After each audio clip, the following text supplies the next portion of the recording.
एक गांव में एक शातिर चोर रहता था।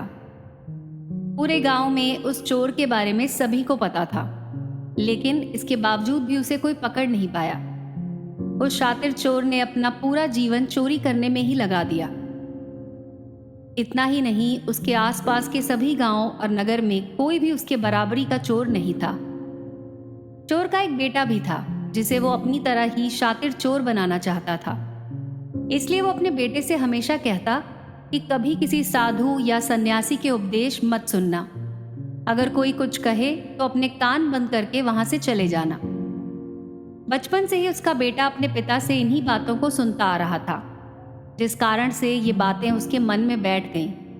बड़ा होकर भी वो अपने पिता की तरह शातिर चोर बन गया। एक दिन उसे बड़ा लालच आया और वो राजा के महल में चोरी करने के लिए जाने लगा। तभी रास्ते में लोगों की भीड़ नजर आई।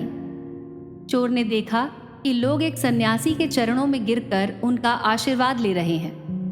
वो सन्यासी कोई और नहीं, गौतम बुद्ध थे। चोर सन्यासी से दूर रहता था, क्योंकि उसे अपने पिता से यही सीख मिली थी। लेकिन भगवान बुद्ध को देखकर वो उनकी तरफ आकर्षित हो गया। पहली बार उसने किसी तेजस्वी व्यक्ति के दर्शन किए थे। अचानक उसे अपने पिता की बात याद आई कि साधु सन्यासियों से दूर रहना। चोर असमंजस में पड़ जाता है कि सन्यासी के पास जाए या चोरी करने के लिए महल चला जाए। तभी उसके मन में प्रश्न आता है कि आखिर पिताजी क्यों साधु संतों से दूर रहने के लिए कहते हैं। इसी बात का उत्तर जानने के लिए चोर उन लोगों के बीच में जाके बैठ जाता है और भगवान बुद्ध के उपदेश सुनने लगता है। बुद्ध लोगों को झूठ बोलने की व्यर्थता और विश्वासघात के बारे में बता रहे होते हैं। उपदेश समाप्त होने के बाद सब लोग अपने घर लौट जाते हैं। चोर भी चोरी करने के लिए महल की तरफ बढ़ जाता है, लेकिन पूरे रास्ते वो यही सोचता रहता है कि क्यों ना एक बार उस सन्यासी के उपदेश में कही हुई बातों को मान कर देखा जाए। इस तरह से वो चोरी करने के लिए महल की दीवार से कूदने के बजाय महल के द्वार से अंदर जाता है।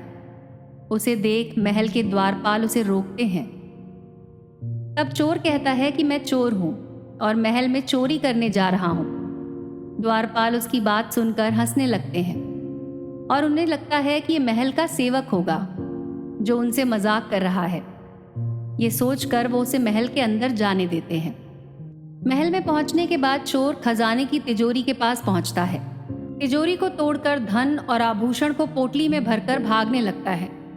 तभी उसकी नजर महल की रसोई पर पड़ती है।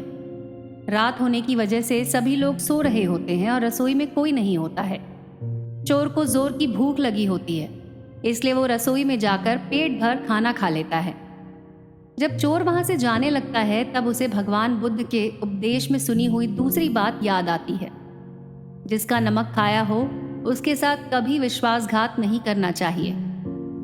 चोर सोचता है कि मैंने इस महल का नमक खाया है, ऐसे में इनका धन चोरी करके मैं इनके साथ विश्वासघात करूंगा। इसीलिए चोर चुराए हुए धन को रसोई में ही छोड़कर जाने लगता है।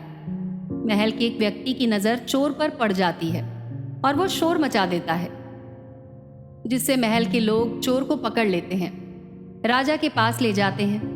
राजा चोर से पूछता है कि जब तुमने चोरी कर ली थी तो फिर इसे छोड़कर क्यों जा रहे थे। चोर कहता है, एक सन्यासी के उपदेश के कारण। चोर की बात से राजा प्रभावित होते हैं और उससे कहते हैं, अगर तुमने ऐसे उपदेश बचपन से सुने होते तो तुम कभी चोर नहीं बनते। इतना कहकर राजा ने उसे कोई सजा नहीं दी, बल्कि छोड़ दिया। लेकिन राजा ने उससे कहा कि एक बात याद रखना, सही संगत और सही उपदेश से ही व्यक्ति अच्छा इंसान बनता है। बचपन से ही गलत संगत और गलत उपदेश मिलने के कारण वो बुरा व्यक्ति बन जाता है। संगत और उपदेश व्यक्ति का जीवन बदल देते हैं। इसीलिए दोस्तों, हमें भी अपनी संगत हमेशा अच्छी रखनी चाहिए। शरणं गच्छामि।